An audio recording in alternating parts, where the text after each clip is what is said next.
Peace be with you. I'm Brother Je. I'm Mark. I'm Fernan, and this is Usapang Tinapay. Magandang gabi mga katinapay. Hello, magandang gabi po. Good evening. Good evening. Hello. Good evening. Welcome back. Mga tinapay. God. Maraming salamat mga kapatid kasi muli sinamahan nyo kami sa another episode nitong Usapang Tinapay. Ang ipinagdiriwang po natin ngayon mga kapatid ay ang ika-19 na linggo sa karaniwang panahon. At ang atin pong unang pagbasa ay babasahin po ng ating kapatid na si Gerald. Okay. Ito. Ang unang pagbasa ay mula sa Aklat ng Karunungan ni Solomon. Ang mangyayari sa gabing iyon ay ipinagpauna mong sabihin sa aming mga ninuno upang magalak sila sa katuparan ng iyong mga pangakong pinagtiwalaan nila. Alam ng iyong bayan na ililigtas mo ang mga matuwid at paparusahan ang kanilang mga kaaway. Ang paraang ginamit mo sa pagpaparusa sa aming mga kaaway ay siya mo ring ginamit na pantawag sa amin. Upang parangalan kami, nang hinirang kami bilang bayan mo. Lihim na naghahandog ang mga tapat na anak ng matuwid na bayang ito. Nagkaisa silang sumunod sa mga utos ng Diyos at magsama sa hirap at ginhawa. Noon pa'y inaawit na nila ang matatandang awit na ito. Ang salita ng Diyos. Salamat sa Diyos.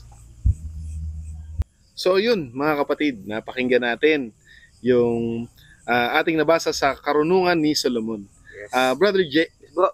ano yung nakuha mong mensahe dito sa binasa natin ito? Okay bro. Nung last week, di ba, pinag-usapan naman natin din yung sa unang pagbasa sa mga ngaral. So kay Solomon din yun eh. So siya yung tinatawag din na Koheret. So dito naman is kay Solomon ulit, pero sa karunungan niya naman yung ating pag-usapan. No? So dito bro, ang pinupunto dito ni Solomon sa kanyang isinulat is yung kung paano gamitin yung mga karunungan pagdating sa mga yung may mga may mga pagnanasa sa ibang bagay, may pagnanasa sa ibang sa kayamanan, at nasabi nga din dito bro no sa may talata na 7 na alam ng iyong bayan na inililigtas mo at matuwid at papusahan ng kanilang mga kaaway no. So dito parang nag-question si Solomon na kung ganito ba ang gagawin ng Panginoon sa mga taong pinahirapan niya, sa mga taong nangyayari sa ngayon, dun sa may kinikwento ni Solomon. At dito sinasabi din ni Solomon na ang kanilang pagpupuri ay dinadaan daw nila sa isang awit. So yung mga pagpupuri ng mga bayan daw na ito, mga nasasukupan nila doon nila parang inaawit sa pamamagitan ng awit ang kanilang pag-worship, pagpupuri, pag-glorify sa ating Panginoon. At yun, kinikilala din dito sa sinasabi ni Solomon na yung mga matutuwid na bayan, yung mga matutuwid na tao ay siyang yung hindi papabayaan ng ating Panginoon ni Yahweh. Sila yung magtatanggap o tatanggap ng mga pagpapala na nararapat sa kanila na hindi nila naranasan doon sa lupa. Pero kung kasama nila ang Panginoon, ang Diyos Ama, ay ando doon sa kaharian yung tamang pagpapala sa mga taong matutuwid. Amen. Nice. Galing. Amen.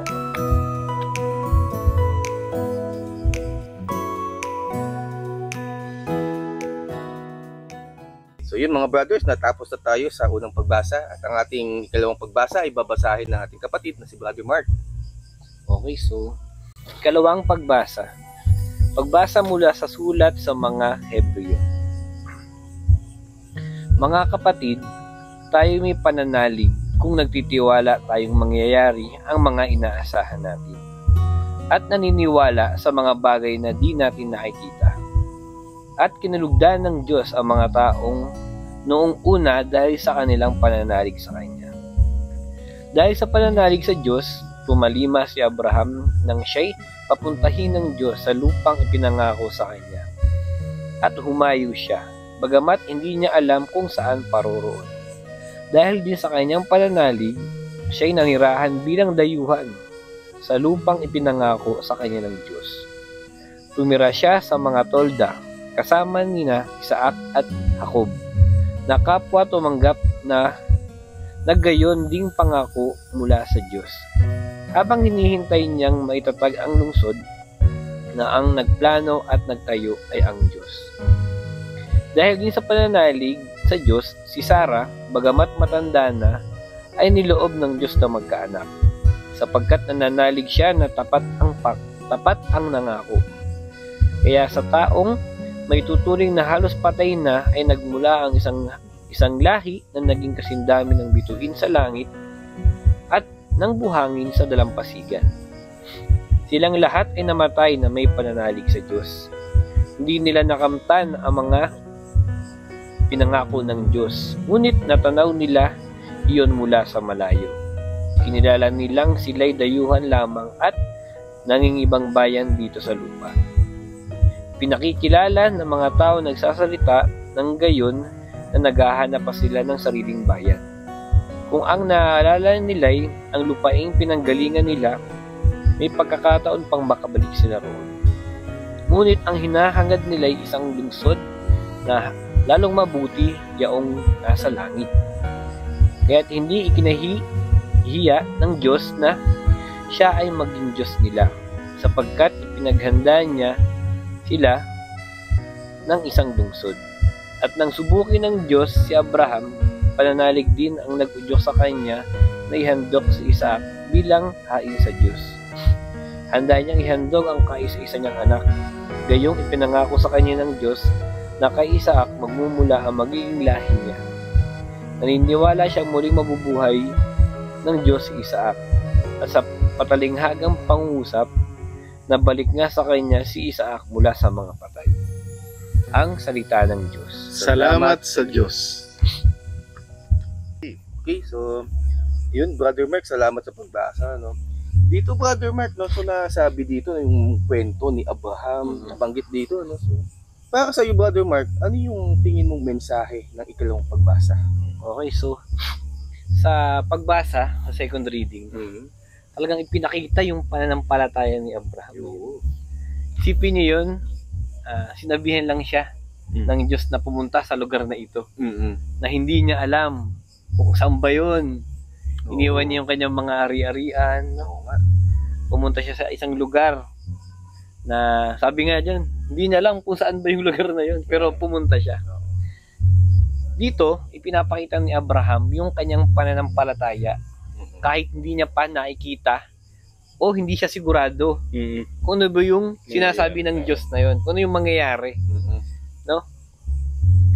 At kung iisipin nyo, ibang-iba sa panahon kasi ngayon. Kasi ngayon tayo, kailangan muna ng ebidensya, kailangan muna ng proof, no? Kailangan muna, makita ko muna. To see is to believe. Yes.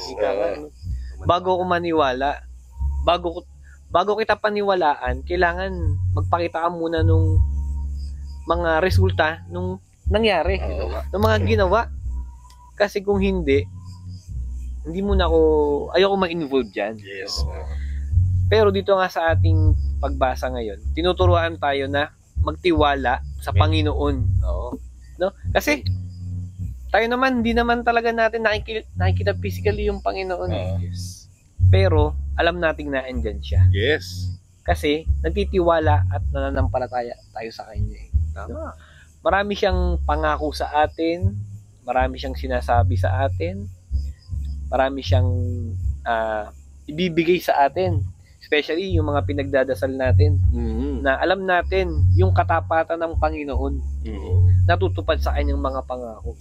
So, sobrang blessed ng mga tao na may pananampalataya sa Diyos kasi hindi sila matatakot kung ano yung pwedeng mangyari sa future.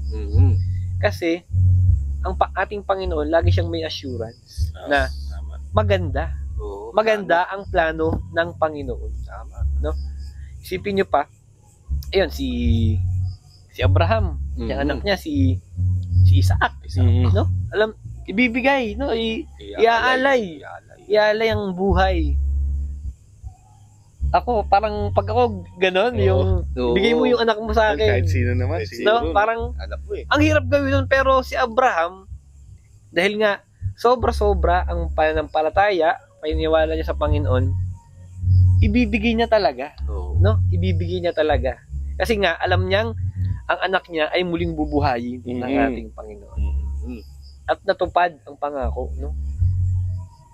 Muli, binigay sa kanya yung anak niya at nagkaroon nga ng lahi na kasing dami ng mga bituin at yung mga yung buhangin sa dagat, sa dalampasigan na hindi mo talaga mabibilang. Yes. No? Yun yung example ng pananampalatayang talagang napakahirap gawin. Pero si Abraham, pinatunayan niyang tama ang desisyon niya. Dahil naniniwala siyang ang ating Panginoon ay sobrang tapat. Isa pa, yung asawa niyang si Sarah. Si Sarah. No, talagang matanda na, paano mabubuntis? Pero ang Panginoon ay tapat, nagkaroon siya ng anak. Yes. So, ang reminder sa atin ng Panginoon, hindi mo kailangan ng ebidensya, ng proof para maniwala sa Kanya. Yes. Ang kailangan natin ay manampalataya sa Kanya, maniwala, aralin kung ano ba siya, kung sino ba siya. No? Kasi kung di mo siya kilala, kung di malapit yung relasyon mo sa Kanya, wala, hindi ka talaga maniniwala sa Kanya. Amen. Napaka-importante ang pananampalataya. Yes. Yung pananampalatayang maghahatid sa iyo sa buhay na walang hanggan kasama ang ating Panginoon at yung mga pangako niya. Amen. Yun yung sa akin. Amen. Galing. Amen.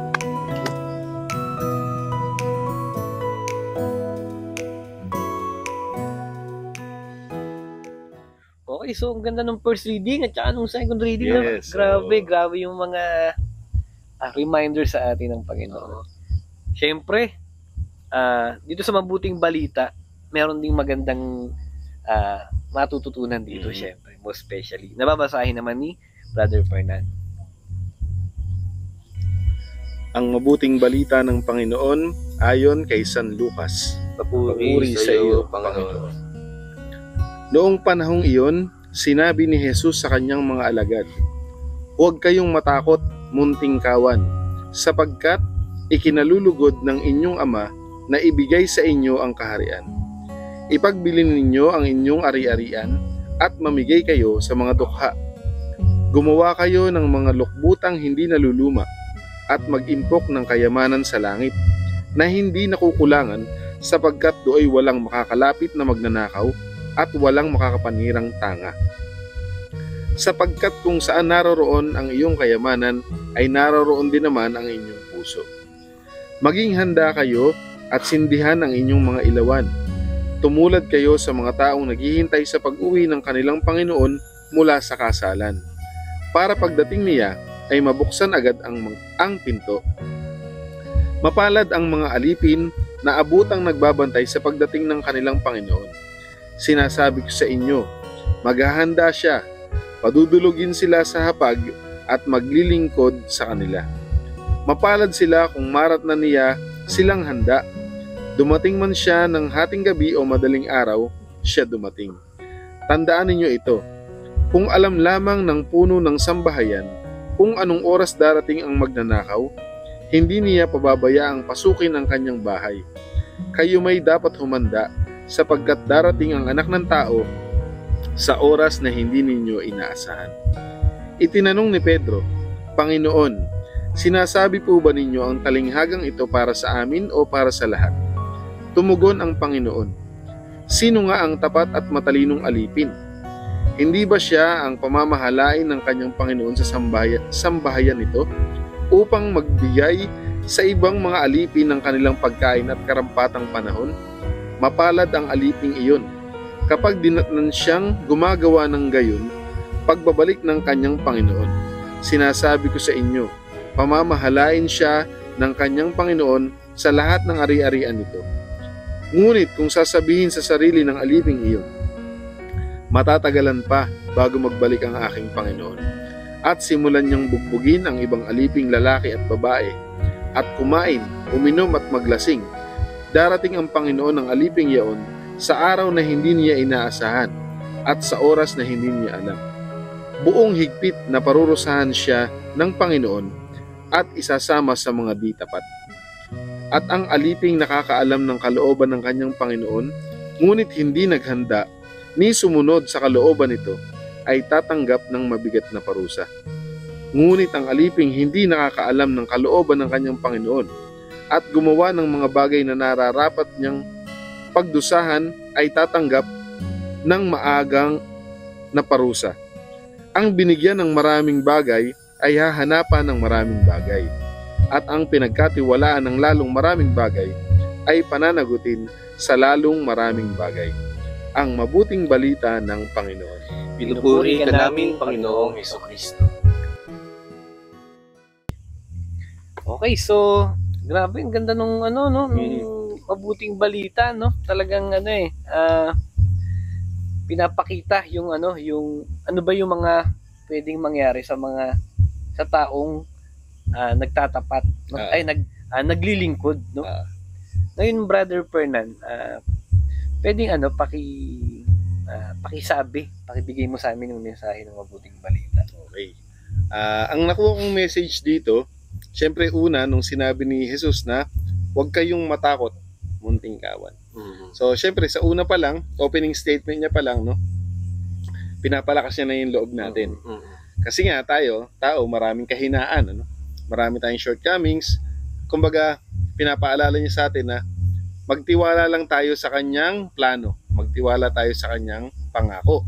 Na nabanggit kanina sa first reading at saka sa second reading, yung mga pangako ng ating Panginoon. So, dahil magtitiwala tayo sa pangako niya, gagamitin ngayon natin yon na guide sa buhay. Kasi 'di ba sabi niya, ang tayo na mga alagad ng Diyos, tayo na mga tinuturing na alipin kasi tagasunod niya tayo, no? Servant. Dapat maging handa tayo. Amen. Kasi hindi natin alam kung kailan siya darating. Yes. At ang isa pa na dapat nating paghandaan, hindi natin alam kung kailan papasok yung kaaway, yung magnanakaw, no? So yung panganib na dala ng hindi pagiging handa, it is very real. Pinaghahanda tayo ng ating Panginoon. Lahat ng preparations natin, no, hindi siya pang physical na riches. Gusto niya ipunin natin yung mga iniingatan natin sa langit, kung saan hindi nabubulok at walang magnanakaw. Amen. Kasi nga po mga kapatid, kung nasan nga po ang ating kayamanan, nandun ang ating puso. So napakagaling talaga ng ating Panginoon, di ba? Alam na alam niya kung ano yung nilalaman ng puso natin. So kung mag-i-invest ka nga naman dito sa lupa, ang puso mo nasa makamundong bagay. Pero kung mag-i-invest ka sa langit, nandun yung puso mo sa langit. Kasi nga po, hindi po natin alam kung kailan darating ang kaaway. Sabi nga dito, di ba? Kung nalalaman lamang natin kung kailan darating yun, sigurado mapaghahandaan natin siya. Pero sa kasamaang palad niya, dahil tayo tao lang, limitado lang yung alam natin. Kaya nga dapat sa Panginoon tayo umaasa. Amen. At ang isa pa rin dito mga kapatid, maging ready rin tayo sa pagdating ng ating Panginoon. God. Kasi nga po, hindi natin alam kung kailan siya darating eh. Ang sinasabi dito ng Panginoon, marami po sa atin na napaka-complacent. Pabaya, no? Pabaya. Kasi nga, hindi, mahaba pa naman buhay ko eh. Mag-i-enjoy muna ako, di ba? Gagawin ko muna lahat ng gusto ko. Well, marami po talagang ganyan sumagot. Kapag niyayaya natin sila na, bigyan mo ng time si Lord, mag-serve ka. Di, tsaka na, gagawin ko muna to. Ang dami ko pang plano eh.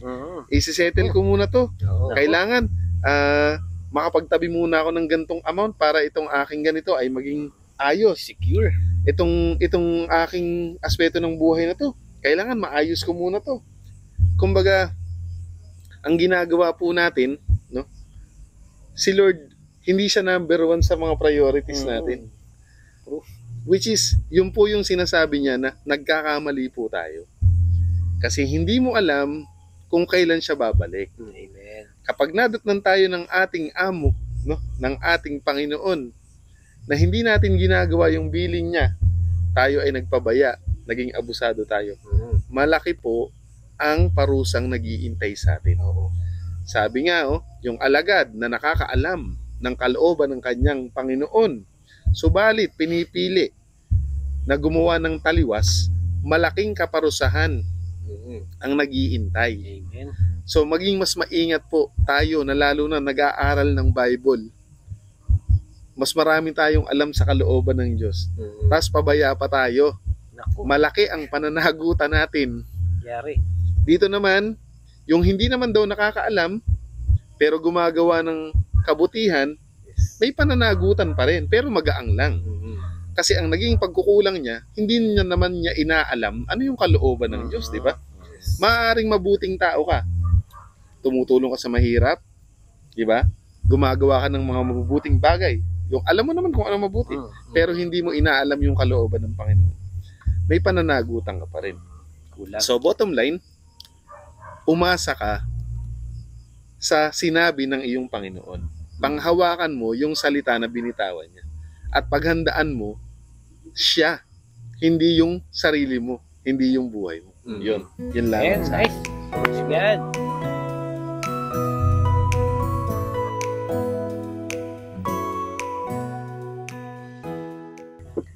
Okay, so nabasa na natin at nabigyan ng ng kanya-kanyang reflection yung mga binasa natin. First reading, second reading, at saka yung gospel.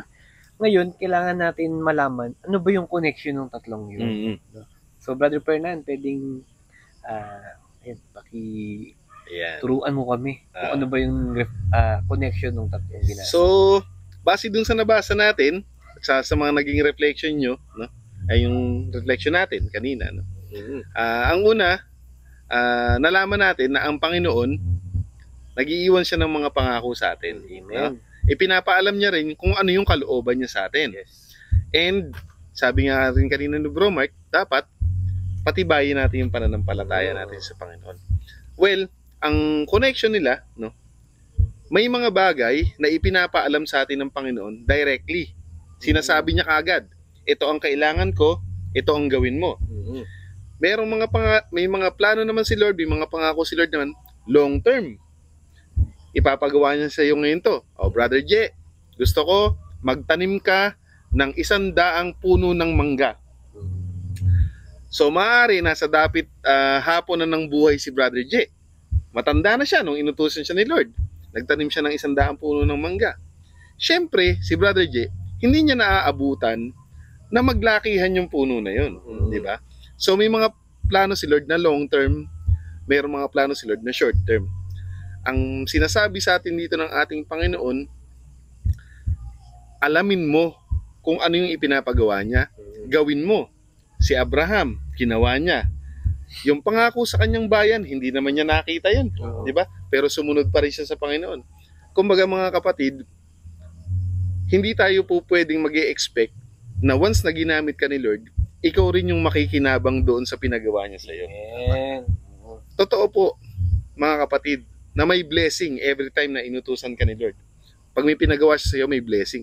Pero, hindi po sa lahat ng pagkakataon, magbe-benefit tayo. Kasi, kasama yun sa test ni Lord. Kung susunod ka ba? Buti nga, hindi ginamit sa atin yung test niya kay Abraham. Sipin mo, hiningi ni Yahweh. Kaisa-isa niyang anak. Diba? Pero si Abraham po, dahil po siya ay punong-puno nga ng pananampalataya, kalakip nun yung wisdom. Kasi alam niya, hindi babali ang Panginoon sa kanyang pangako. Pinangako sa kanya, ang anak niya, pagmumulan ng maraming lahi. So bakit papatayin yun ni Yahweh? Sinunod niya, no? Kahit laban sa kalooban niya dahil anak niya yon, pero naniniwala nga siyang tapat ang Panginoon. So dapat mga kapatid, maging tapat din tayo. Kasi nga, paulit-ulit tayong ina-assure ng ating Panginoon. Ako bahala. Ako bahala. Magtiwala ka. Hindi ka madidihado rito, di ba? At dahil nga meron siyang short term at meron ding long term na plano, tandaan natin, hindi tayo pwedeng maging pabaya. Amen. Kasi lalong-lalo na doon sa mga long term niyang plano, hindi mo talaga makikita kung bakit Hindi mo malalaman. Kapag hindi ibinigay sa iyo ni Lord yung explanation sa isang bagay, hindi ka na dapat magtanong.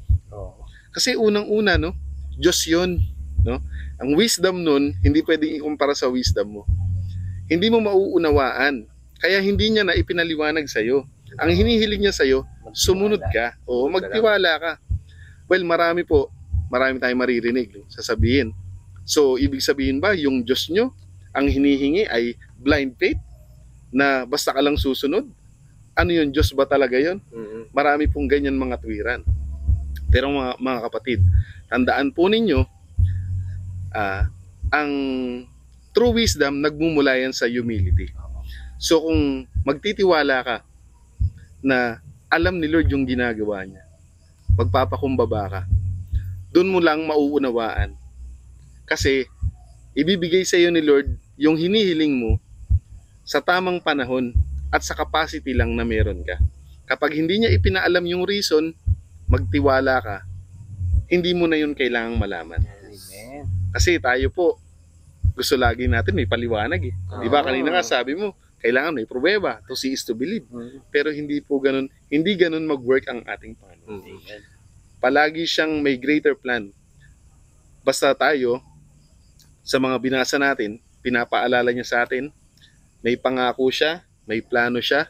Ang kailangan natin gawin, maging faithful. Laging maging handa. Ibig sabihin, maging consistent po tayo. Dahil hindi natin alam kung kailan darating, kung kailan niya sisingilin yung mga ipinagawa niya sa iyo, yung mga pinagawa niya sa atin. So, yun lang mga kapatid. Amen. Nice. Ganda.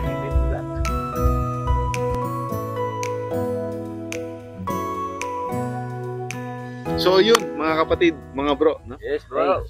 Naunawaan natin kahit papaano yung mensahe ng ating Panginoon. Nagkaroon tayo ng idea kung ano yung mga ibig sabihin ng mga binasa natin. Ngayon naman, syempre, yung integral part ng ating ginagawang pag-aaral. Yung pag-a-apply ngayon natin ito. Brother Gerald, paano mo ngayon ito i-apply sa buhay natin? Opo, sobrang linaw talaga ng mga binasa natin. So, katulad din siya nung nagdaang ebanghelyo natin, no, na huwag tayong mamuhunan ng kayamanan dito sa lupa. So, dapat mamuhunan tayo doon sa kaharian ng ating Panginoon. Amen. So, natutulad, nakakamukha rin siya sa ngayong binasa natin, mga readings natin.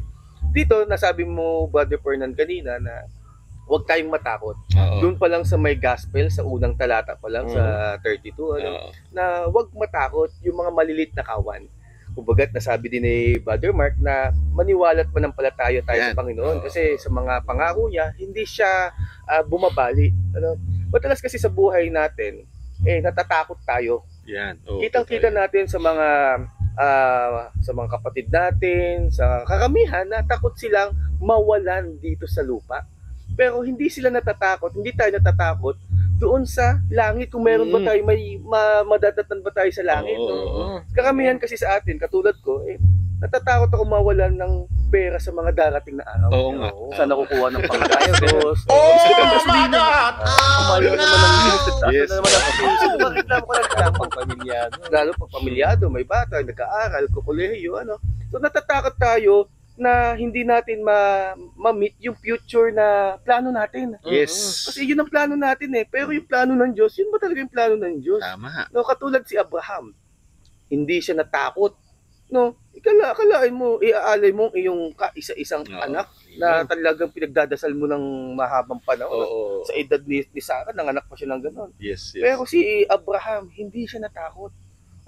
So dito, sa magandang aplikasyon na gagawin natin, sana mga kapatid natin, huwag tayong matakot. No? Tulad nung nagdaang ebanghelyo, dapat hindi tayo nag-iipon dito sa mundo. Dapat doon tayo sa langit. Hindi tayo maghahanda dito. Yung pinaghandaan mo, mag-upgrade ako ng kotse, tapos ako dyan. Mag-upgrade ako ng cellphone. Mag-upgrade ako ng sapatos. Dapat hindi doon. Dapat yung ina-upgrade natin yung sa langit. Dapat yun ang pinaghahanda natin, hindi yun dito. Kasi kung handa ba tayong makasalumuha si Jesus sa langit? Kasi baka ang ginodiyos natin dito sa lupa is mga material na bagay, kayamanan, di ba? Yun kasi yung nakikita natin na nagiging Diyos-Diyosan. Lalo na yung kwarta. Kaya mga kapatid, mga tinapay, mga brothers ko na kasama dito, so hanapin natin yung sarili natin, kung nasaan ba talaga yung puso natin. Kung ang yaman ba natin nasaan, kung ang yaman ba natin ay ginagamit natin, kung ang puso din ba natin ay dala ng kayamanang ito. So kailangan din natin tandaan, mga kapatid, na ano ba yung kailangan nating paghandaan?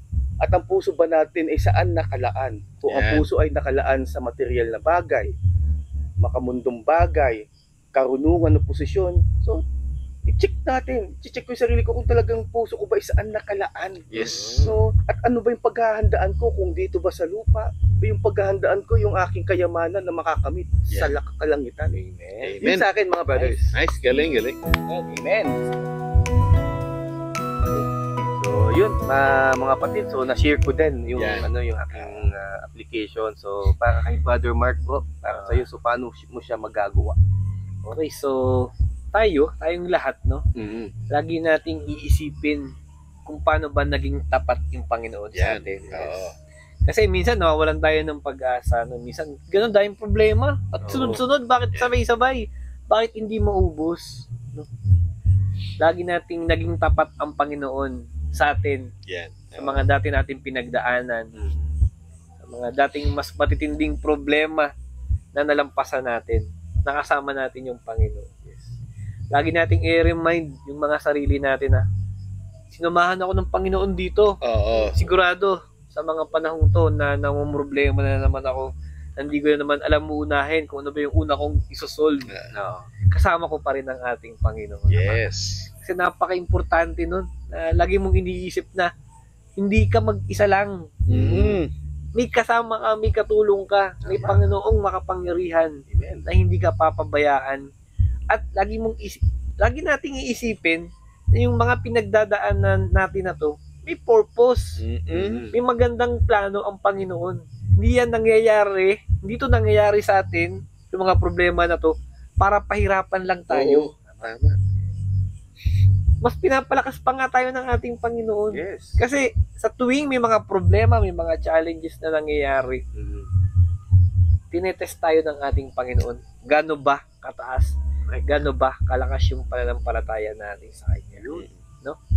At yung sa pananampalataya natin, no, na yung pagpapalago ng pananampalataya natin sa Panginoon, napaka-importante na yung talagang hindi natin nakikita pero naniniwala tayo. Yan. Oo. Kasi ako based sa experience ko, lalo na dun talaga sa may kwento ko lang 10 years hindi ako makapasa ng civil Oo. service.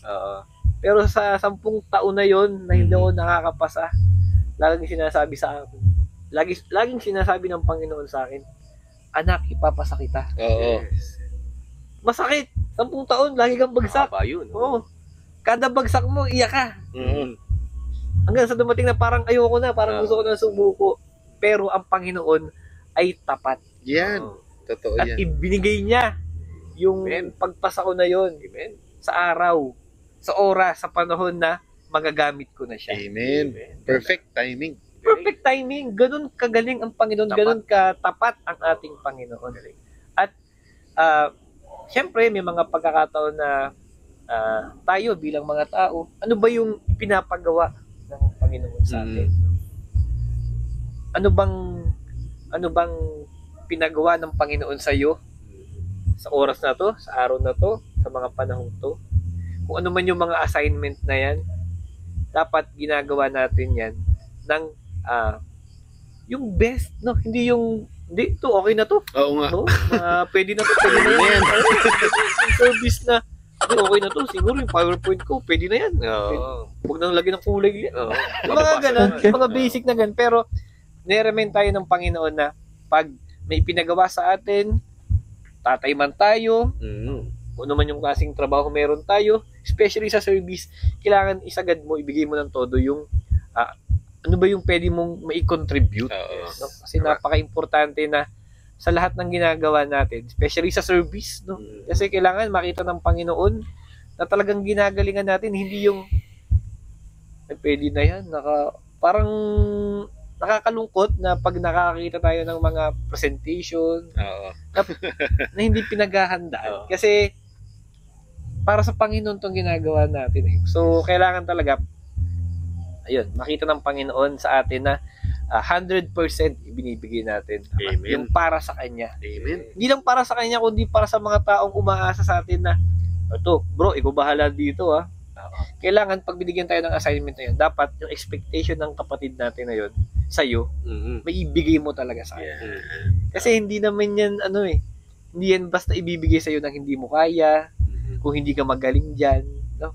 Minsan, hindi natin alam na, hindi natin kaya yun, pero natututunan mo pa nga. Oo, No? tama. Kaya ko palang gawin to. Oo. No? Magugulat ka. Yun yung mga chance na ibinibigay sa atin ng Panginoon, na papatunayan niya sa atin na marami tayong kayang gawin. Hindi lang yung mga simpleng bagay na ginagawa mo sa araw-araw. Amen. Nice, galing. Amen. Okay, so, ayun. Nasabi na namin kung paano natin ito i-apply kami ni Brother J. Yes. So, ikaw naman, Bro Fernand, paano yung application natin dito sa buhay natin? Okay. Sobrang na-inspire ako sa application nyo. Grabe. Ang gaganda talaga ng mga nakita nyong application ito sa buhay natin. So ako naman, ang kaya ko na lang idagdag doon is consistency. No? Amen. Tama. Kasi alam na natin yung promise ni Lord. Alam na natin yung dapat nating i-prioritize, yung sinabi nga ni Brother J. So kailangan maging consistent tayo. Hindi yung trip-trip lang. Amen. Tama. Kumbaga, good mood ako ngayon. Oo. Magsaserve ako, gagalingan ko, no? Oo. Tapos dumating si problema. Parang tinatamad ako ngayon eh. Oo. No? So, hindi po tayo dapat ganun, mga kapatid. No? Oo. Sabi nga, hindi tayo pwedeng lukewarm. No? Amen. Sabi ni Lord, it's either mainit ka or malamig ka. Pero kapag ikaw ay maligamgam, isusuka kita. Diba? Isusuka. Ganon ka lupit. No? Hindi dapat nakadepende sa nararamdaman mo. Kahit na ikaw ay high na high spiritually or drain na drain spiritually, you have to decide, diretso lang ako. Tuloy. Kasi alam mo nga si Lord tapat. Amen. At alam mo kung ano yung dapat mong i-prioritize. No? Amen. Sa langit, puro makalangit. No? Amen. At pangalawa, mga kapatid, bukod sa pagiging consistent, kailangan maging tapat tayong alipin. Yes. So tayo, pinagbilinan ng Panginoon, pinagkatiwalaan tayo ng mga bagay. Dalawang klase lang naman po yung alipin. Isang alipin na maraming ipinagkatiwala at isang alipin na konti ang ipinagkatiwala. Yung alipin na konti yung ipinagkatiwala, konti lang yung inaasahan ni Lord. Yung alipin na maraming ipinagkatiwala, maraming inaasahan sa si Lord. So sa madaling sabi, kung ikaw ay binless ni Lord ng maraming bagay, pinayaman ka na niya, pinapogi ka na niya, pinatalino ka niya, binigyan ka niya ng maraming talent. Siyempre, maraming inaasahan sa si Lord. Diba? Kasi, ang dami niyang ibinigay sa iyo. Dapat marami kang ibabalik sa kanya. At yung ikaw namang isang alipin, na konti lang yung ipinagkatiwala sa iyo. Halimbawa, ang ibinless niya lang sa iyo ay wisdom. So, inaasahan ni Lord, yung wisdom na yun, gagamitin mo para sa kanya. Diba? Simpleng-simple lang po yung kondisyon ng ating Panginoon. Maging consistent ka at dapat ready mong ibalik sa kanya yung ibinigay niya sa iyo. Kagaya ni Abraham. The best example, diba? Malaki yung hinihiling ni Abraham, anak, na imposible na sa sitwasyon nila. Pero binigay ni Lord. Malaking blessing yun.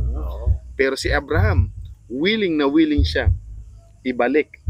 Kahit nasasaktan siya. Tandaan po natin mga kapatid, ang pagsiserve sa ating Panginoon, hindi po yan nakadepende sa nararamdaman natin. Amen. Dahil pag puso po ang ating pinagbasihan, maliligaw tayo dahil ang puso ng tao ay sinungaling. Bago-bago. Sinungaling po ang puso natin.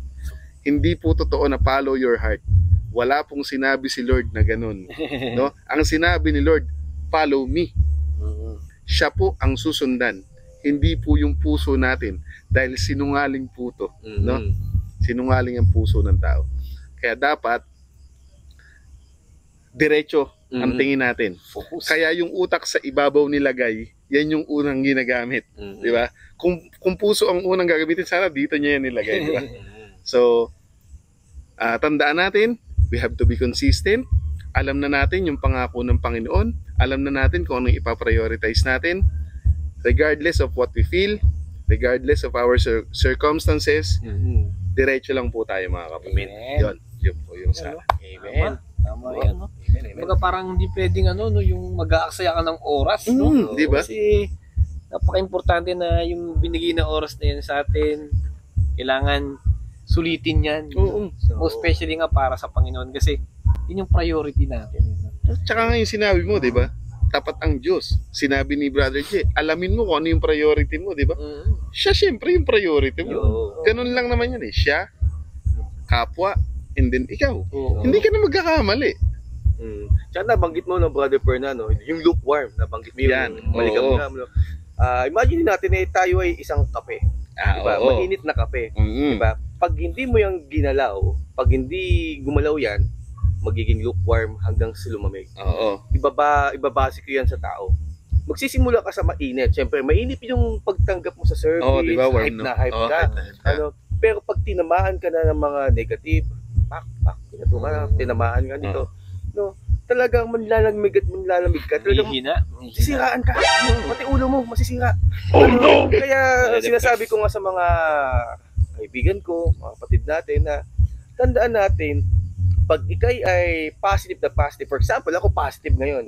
Ang positive na energy kasi, yung vibes natin, may expiration yan. For example, may expire lang siya ng isang araw. Pero pag ang negative vibes of negative energy, di ba, ang tagal ng duration yan.